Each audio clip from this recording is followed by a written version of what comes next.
जी हाँ दोस्तों, अपने ही सरकार के खिलाफ चिराग ने खोल दिया मोर्चा। नीतीश सम्राट को चिराग की दो टूक, घर में घुसकर दे दिया अल्टीमेटम। बताएंगे आपको दोस्तों पूरी खबर, पूरा मामला, पूरा माजरा। आप द राजनीति बिहार का विशेष सेगमेंट देख रहे हैं, मैं हूं आपके साथ यासूब रजा। दोस्तों, आपने बिहार विधानसभा चुनाव 2025 से पहले देखा था बिगड़ती कानून व्यवस्था पर किस तरह से चिराग पासवान ने नीतीश कुमार की सरकार पर निशाना साधा। लगातार, चूंकि सरकार के हिस्सा जरूर थे चिराग पासवान, बावजूद उसके बिहार की आवाज और अपनी ही सरकार के खिलाफ, चाहे हत्याएं हो, चाहे महंगाई हो, बेरोजगारी हो, चिराग लगातार अलग सुर में दिखाई दिए। लेकिन अब तो चिराग पासवान मजबूत है।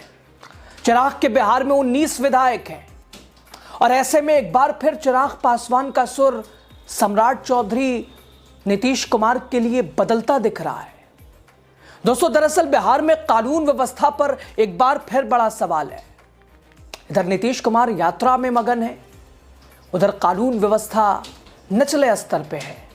दरअसल दोस्तों, जहानाबाद की एक लड़की जो कि नीट की तैयारी कर रही थी, वहां जो कि सपनों की राजधानी जिसे कहा जाता है, पटना, नीतीश कुमार का ड्रीम लाइन सिटी, और वहां हत्या और पुलिस की जिस तरह से लीपापोती, जिसने प्रदेश को पूरी तरह झकझोर कर रख दिया है।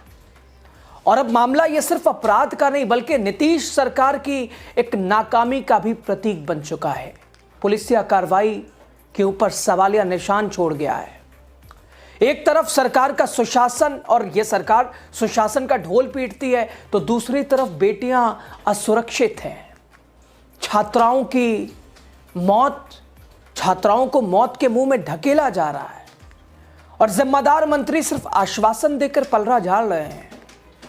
लेकिन अब इसी मामले को लेकर चिराग पासवान की पार्टी ने मोर्चा खोल दिया है। सम्राट के घर जाकर दो टूक, साहब करिए नहीं तो फिर आर पार सड़क पे हम ही उतरेंगे। दोस्तों, यूं तो चिराग पासवान एनडीए का ही हिस्सा हैं, लोक जनशक्ति पार्टी रामविलास, लेकिन फिलहाल ये चिराग का बदलता रुख नीतीश सरकार के खिलाफ चेतावनी है। जहां विपक्ष हल्ला बोल कर रहा है, कांग्रेस ने तो चूड़ियां पहना दी, ये चूड़ियां हैं सम्राट चौधरी के लिए, वहीं अब अपनी ही सरकार का एक नेता, एक दल सड़कों पे है। दरअसल दोस्तों, जहानाबाद वही जिला जहां एक बेटी ने डॉक्टर बनने का सपना देखा था और उस सपने को साकार करने के लिए वो पटना आई, नीट की तैयारी कर रही थी, मगर सिस्टम की लापरवाही ने उसका सपना छीन लिया, उसकी जिंदगी भी। एक छात्रा जो पढ़ाई के लिए घर से निकली थी, लेकिन वापस सिर्फ उसकी लाश लौटी है। ये कोई साधारण हत्या नहीं, ये बिहार में गिरती कानून व्यवस्था का आईना है। ये नीतीश सरकार के सुशासन पर सीधा सवाल है। दोस्तों, छात्रा की हत्या के बाद परिवार सदमे में है, इलाके में गुस्सा है, बवाल है और सवालों की बौछार भी है। कैसे एक छात्रा की हत्या हो जाती है, प्रशासन को भनक तक नहीं लगती है। पीजी हॉस्टलों का क्या रवैया है बिहार में, क्या वहां हो रहा है, कैसे कैसे आरोप लगे। क्या बिहार में पढ़ने वाली बेटियां क्या सही में सुरक्षित हैं भी या नहीं? अगर नहीं तो आखिर जिम्मेदार कौन है? दोस्तों, मामला जैसे जैसे तूल पकड़ता जा रहा है, वैसे वैसे राजनीति भी गर्माती जा रही है। और इसी कड़ी में लोक जनशक्ति पार्टी रामविलास के नेताओं ने सीधे बिहार के गृह मंत्री और उप मुख्यमंत्री सम्राट चौधरी से मुलाकात की है। यह प्रतिनिधिमंडल, इसमें शामिल पार्टी नेता हुलास पांडे, मंत्री संजय पासवान और जहानाबाद जिले के कई वरिष्ठ नेता। लोजपा नेताओं ने सम्राट चौधरी के सामने साफ शब्दों में कहा, यह कोई मामूली अपराध नहीं है, यह सरकार की विफलता है। दोस्तों, उन्होंने मांग रखी है मामले की निष्पक्ष जांच हो, दोषियों की तुरंत गिरफ्तारी हो, पीड़ित परिवारों को न्याय मिले। लेकिन सवाल यही, क्या सम्राट चौधरी के आश्वासन पहले की तरह फाइलों में ही दब जाएंगे? लोजपा नेता हुलास पांडे ने साफ कहा, हमने उप मुख्यमंत्री को जहानाबाद की पूरी स्थिति से अवगत करा दिया है। उन्होंने कहा कि वरिष्ठ अधिकारी खुद इस मामले की निगरानी कर रहे हैं, एसआईटी का गठन हो गया है, जो भी दोषी होंगे, चाहे कितना भी बड़ा क्यों ना हो, उसे कठोर से कठोर सजा दी जाएगी। दोस्तों, लोक जनशक्ति पार्टी रामविलास के नेता कह रहे हैं कि हमने सम्राट चौधरी को अवगत करा दिया है। यानी क्या सम्राट चौधरी बेखबर है बिहार में क्या हो रहा है? और बिहार के मुखिया यात्रा कर रहे हैं, क्या उन्हें फिक्र नहीं है? अवगत कराने 19 विधायकों वाली पार्टी जिसकी एक अहम भागीदारी है, जाके सम्राट चौधरी को बता रही है, साहब अगर न्याय नहीं मिला उस पीड़ित परिवार को तो हम ही सड़क पे उतरेंगे, हम आपके सरकार के हिस्सा जरूर है लेकिन मोर्चा हम ही खोलेंगे। हालांकि दोस्तों, सूत्रों के मुताबिक पुलिस की ओर से यह कहा गया है कि 26 जनवरी से पहले तक इस मामले में न्याय मिलेगा। जो भी बड़े से बड़ा इसमें शामिल होगा, गिरफ्तारी भी होगी पीड़ित परिवार। लेकिन आखिर सवाल कि भाई एसएसपी, एएसपी ने क्यों मामले को घुमाने की कोशिश की? जब तक पोस्टमार्टम रिपोर्ट नहीं आई क्यों बताया कि भाई वो लड़की नींद की दवाएं लेती है, अपने मोबाइल फोन में सुसाइड सर्च करती है? आखिर जल्दबाजी किस बात की? और क्यों पुलिस ने इसमें लीपापोती की? उन डॉक्टरों का क्या जिन्होंने 2 दिनों तक मामले को हल्के में लिया? परिवार ने जबरदस्ती की, तब जाके उन्होंने दूसरे अस्पताल ले जाने की इजाजत दी। बिहार की जनता सवाल पूछ रही है, क्या सम्राट चौधरी का बयान जो हर बड़े अपराध के बाद दिया जाता है वैसा ही है? हर बार कहा जाता है जांच चल रही है, दोषी नहीं बख्शे जाएंगे, कड़ी कार्रवाई होगी। लेकिन हकीकत यह है कि अपराध बढ़ रहा है, छात्राएं असुरक्षित हैं, अपराधियों के हौसले बुलंद हैं।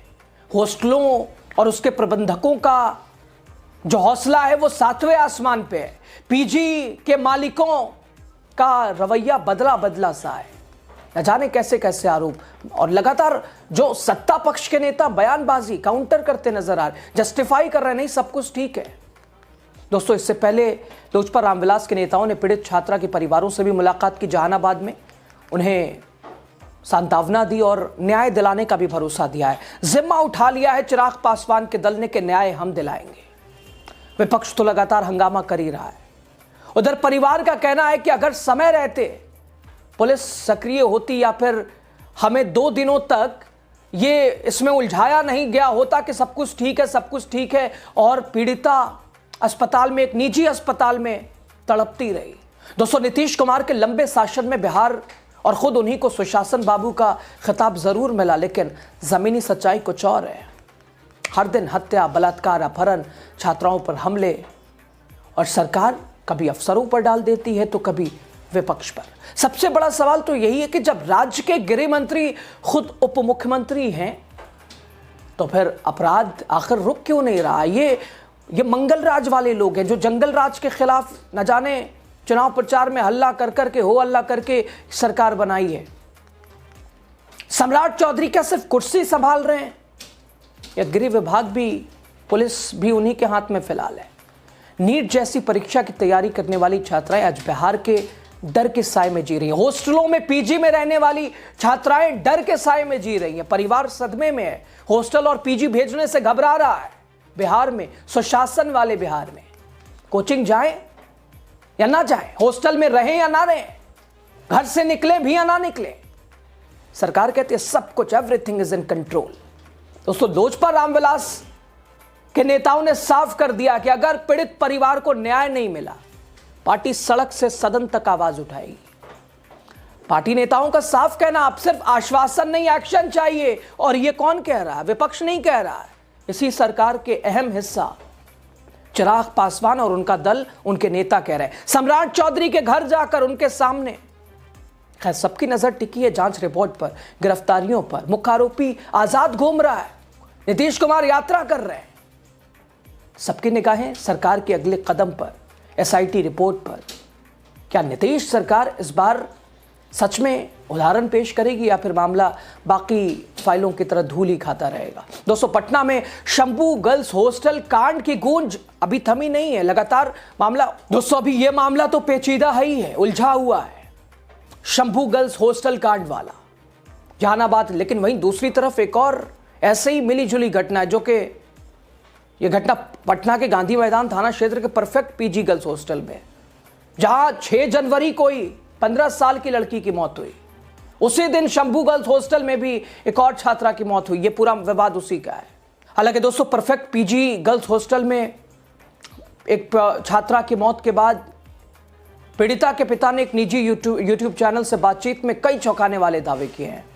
उन्होंने कहा कि पुलिस के आने से पहले मेरी बेटी का शव नीचे उतारकर अस्पताल भेज दिया गया। क्यों? लड़कियों के हॉस्टल में 2 लड़के कैसे घुस आए? पिता ने यह भी कहा कि कोई सुसाइड नोट नहीं मिला है, ना ही कोई मानसिक परेशानी के कोई संकेत थे। उनकी बेटी की आखिरी बातचीत बिल्कुल नॉर्मल थी।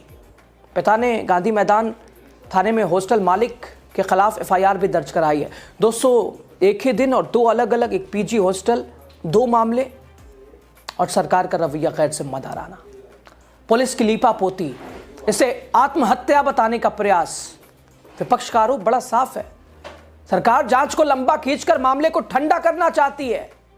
कहीं ऐसा तो नहीं किसी बड़े दबाव में कुछ नामों को बचाया जा रहा है? और यही वजह है कि अब सीबीआई जांच की भी मांग तेज हो गई है।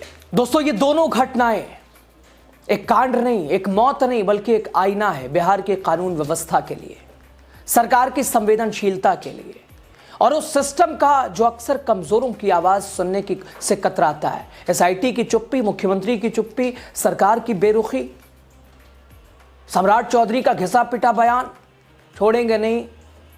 क्या बिहार की बेटियों को न्याय मिलेगा? एक बेटी चली गई, एक परिवार उजड़ गया, लेकिन सवाल अब भी जिंदा है। अगर बिहार में नीट की तैयारी करने वाली छात्रा सुरक्षित नहीं है तो फिर कौन सुरक्षित है? अब वक्त बयानों का नहीं, कार्रवाई का है।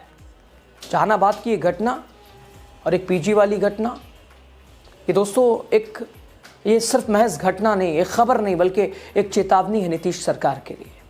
बिहार में छात्राओं की सुरक्षा पर उठते सवाल और नीतीश सरकार की चुप्पी, क्या आने वाले दिनों में इस पर कोई ठोस कार्रवाई देखने को मिलेगी? लेकिन इतना तो तय है, मोर्चा खुल चुका है। जहां विपक्ष सदन से सड़क तक तैयारी कर रहा है मौजूदा सरकार को घेरने के लिए हर विषयों पर, और वहीं दूसरी तरफ चिराग पासवान का दल अपनी ही सरकार के खिलाफ डायरेक्ट सम्राट चौधरी के घर जाकर अल्टीमेटम दे के आया है। अगर कार्रवाई नहीं हुई, पीड़ित परिवार को न्याय नहीं मिला, विपक्ष को छोड़िए हम सड़क पे उतर आए हैं। इसे क्या संकेत माना जाए, बताइएगा आप दोस्तों जरूर।